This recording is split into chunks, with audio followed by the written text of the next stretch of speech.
આપણા ઘરમાં છે ને કોઈ માણસના બિહેવિયરમાં છે નાનો કડો એવો ચેન્જીસ બી આવે ને તો બધા નોટિસ કરે. મૂકી દીધું છે કે બે જોડે તૈયાર થઈ જશે અને ઘીની થેલી લાયા હતા ને કઈ નેસો તો ચોટી ગયું અને આંગાથી થેલી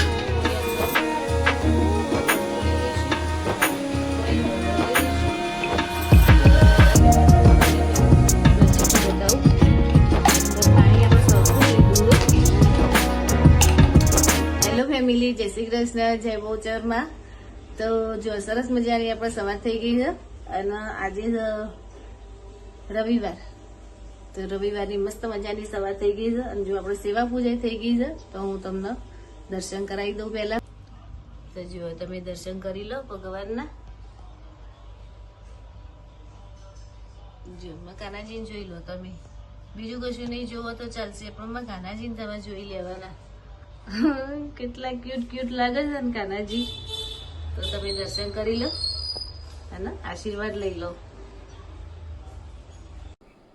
હેલો ફેમિલી, જય શ્રી કૃષ્ણ, જય બહુચરમાં.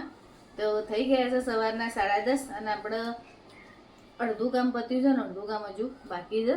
અને આજે કોઈ બીજું કોઈ શાક ઘરમાં પડ્યું નહોતું એટલે પછી આપણો ઓપ્શનમાં દાળ ઢોકળી જ હતી. એટલે નેન્સુ કેમ કે મમ્મી આજે દાળ ઢોકળી બનાવી હતી તો એને દાળ ભાત મૂક્યા હતા ગેસ ઉપર ચડાવી. હજુ લોટ બાંધવાનો બાકી છે ઢોકળીનો. પણ કેવું હતું કે ગઈકાલે મને એણે એક વાર્તા કીધી હતી, બહુ મસ્ત વાર્તા હતી. તે પછી મેં કીધું તું મને આજે કીધી ને વાર્તા એવી, કાલે તું વિડીયોમાં બોલજે તો આપણા બધા વ્યુઅર્સ સુધી એ વાત જાય.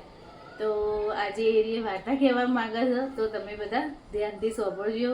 બહુ જ મસ્ત વાર્તા છે કે આપણા જીવનમાં એમ કે આપણે ઉતારવા જેવી વાત છે. બધાને ખબર જ હોય છે પણ તો એમ થાય કે કોઈ આપણને કંઈ કહે તો થોડુંક આપણને મનને એવું લાગે કે ના કંઈક સાંભળવા જેવું છે. તો ચલો આપણે પહેલાં સાંભળી લઈએ નેન્સુના મોઢેથી મસ્ત વાર્તા. તો વાર્તામાં છે ને એવું છે કે આજનો માણસ છે ને અંદરથી જે ખુશ રહેવો જોઈએ ને એ નહીં રહેતો. તો એના ઉપર એક નાનકડી વાર્તા છે. તો એક રાજા હતા. તો રાજા છે ને ઘણા ટાઈમથી એમ કે બહુ સેડ ને એવા રહેતા હતા કે બહુ બોલવાનું નહીં, બહુ શાંત શાંત એવી રીતના હતા. તો કેવું હોય કે આપણા ઘરમાં છે ને કોઈ માણસના બિહેવિયરમાં છે ને નાનો કડો એવો ચેન્જીસ બી આવે ને તો બધા નોટિસ કરે.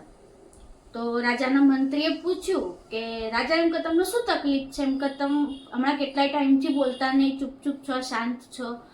એટલે રાજા એવું કીધું મંત્રીને કે એમના મનમાં જે બી હતું ને એમને કહી દીધું કે હું ગમે એમ કરું પણ હું જે અંદરથી ખુશ રહેવું જોઈએ ને એ નહીં રહેતું. એમ કે મેં બહુ ટ્રાય કર્યો પણ જે મને આમ મગજથી શાંતિને મળવું જોઈએ ને એ મને નહીં મળતું.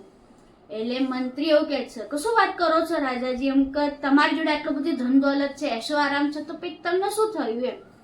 એટલે રાજા એવું કીધું કે મને કે ખબર નહીં, બસ એમ કે મને મજા નહીં આવતી, એમ કે હું ખુશ નહીં રહી શકતો.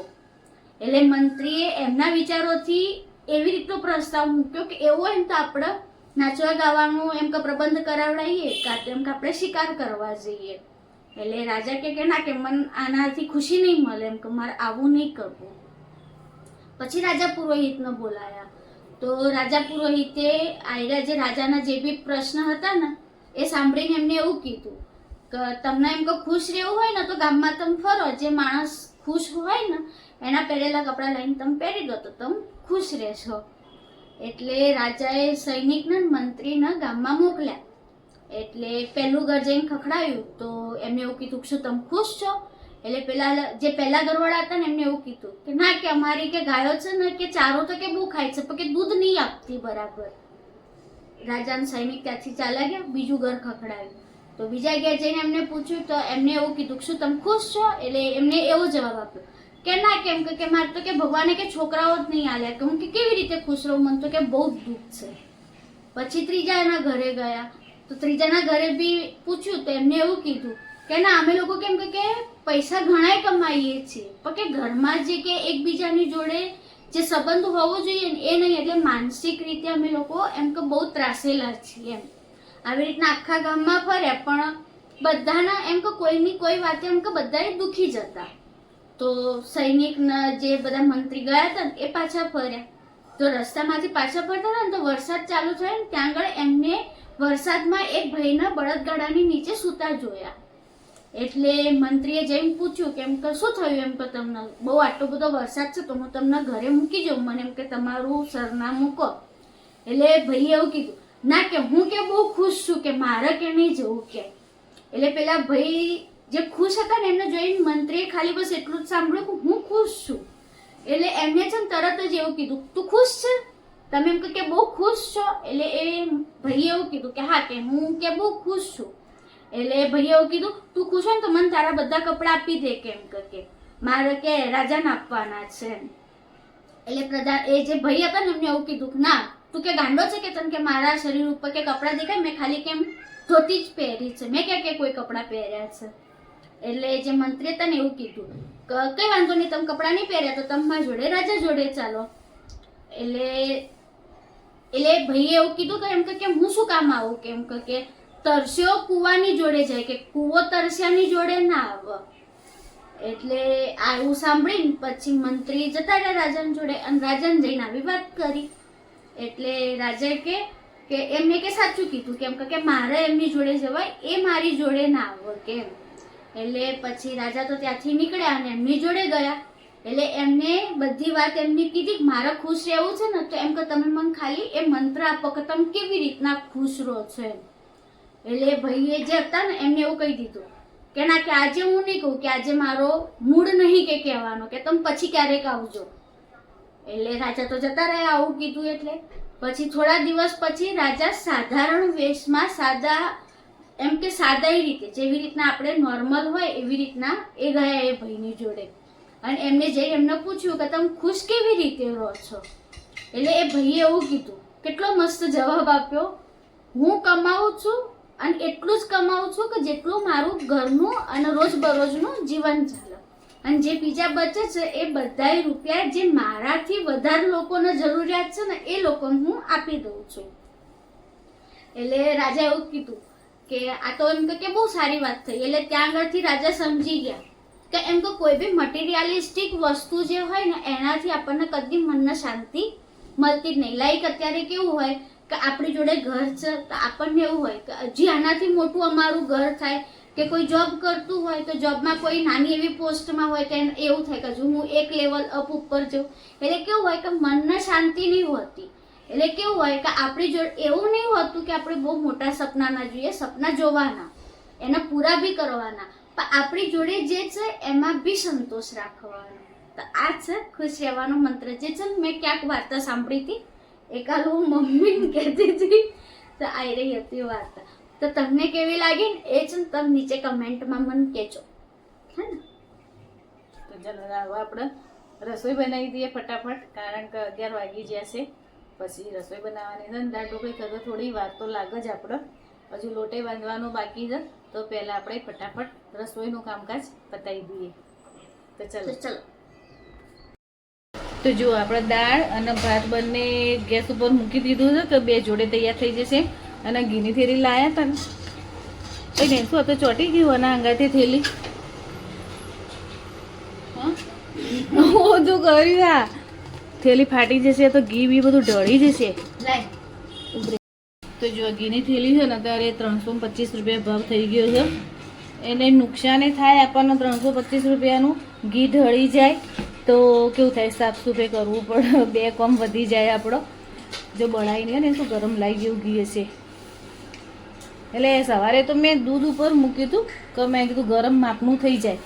અને આ તો કેવું ગેસ ચાલુ હોય ને એટલે આના તો બહુ જ ગરમ થઈ જાય. આપણે દાળના ભાત મૂક્યા હોય ને એટલે જો આપણે લોટ લઈ લીધો છે રોટલીનો.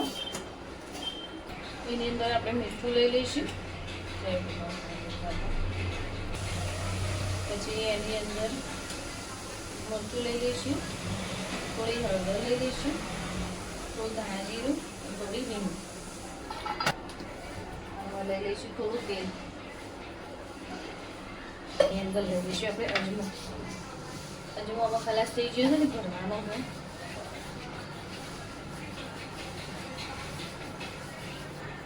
તો આપણે ચેક કરી લઈએ કે આપણા દાળના ભાત થઈ ગયા છે કે નહીં. થઈ તો જવા જ જુઓ.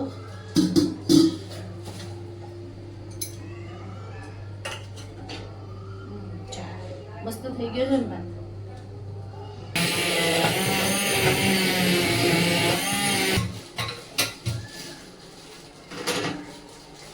દાળમાં છે ને થોડું પાણી ઉમેરી દેવાનું, કારણ કે આપણે ઢોકળી વણવાની છે ને એટલે પાણી તો જોશે જ અંદર.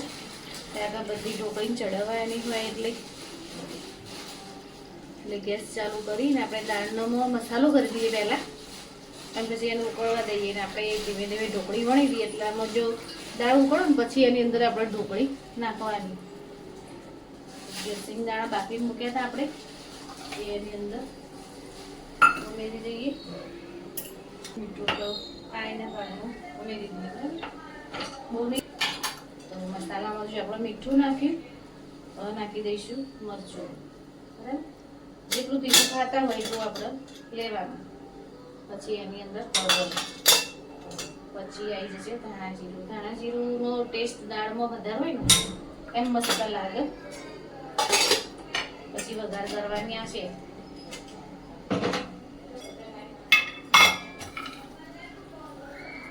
દાળ ઢોકળીમાં ગોળ અને ખટાશ બંને સરખું હોય ને તો જ મજા આવે. તો આપણે ગોળ ઉમેરી દઈશું એની અંદર, ધીમે તાપે મસ્ત ઉકળવા દઈશું. તો જો હું તમને નજીકથી બતાવું. અંદર પાણી આપણે સરખું જ લીધું છે. એનો ખટાશ માટે તો આપણે લીંબુ જ નીચોવાનું છે અંદર. એટલે હવે પહેલાં હું ઢોકળી વણી દઉં, બરાબર. તો જો આપણે દાળે ઉકળી ગઈ છે. દાળ ઉકળે ને પછી જ અંદર રોટલી આ ઢોકળી હોય ને એના પીસ કરીને અંદર ઉમેરવાના, તો જેથી કરીને કેવું થાય કે એકબીજાને ચોંટી ના જાય. તો જો અમે 6 રોટલી વણી છે આટલી. હવે આપણે એના પીસ કરીને અંદર નાખી દઈએ, બરાબર. તો આ સાથે જો મમ્મીનો વિડીયો અહીંયા પૂરો કરું છું. જો તમને મમ્મીનો વિડીયો થોડોક બી ગમ્યો હોય તો લાઇક, શેર અને સબસ્ક્રાઈબ કરવાનું બિલકુલ ના ભૂલતા. અને સોરી, આ દાળ ઢોકળીનો વિડીયો અમે લોકો શૂટ કરવાનો જ ભૂલી ગયા હતા આગળથી, કારણ કે લાઇટ જતી રહી હતી. તો મળીએ કોઈ નવા વિડીયોમાં. તો ત્યાં સુધી જય શ્રી કૃષ્ણ, જય ભૂચરમાં.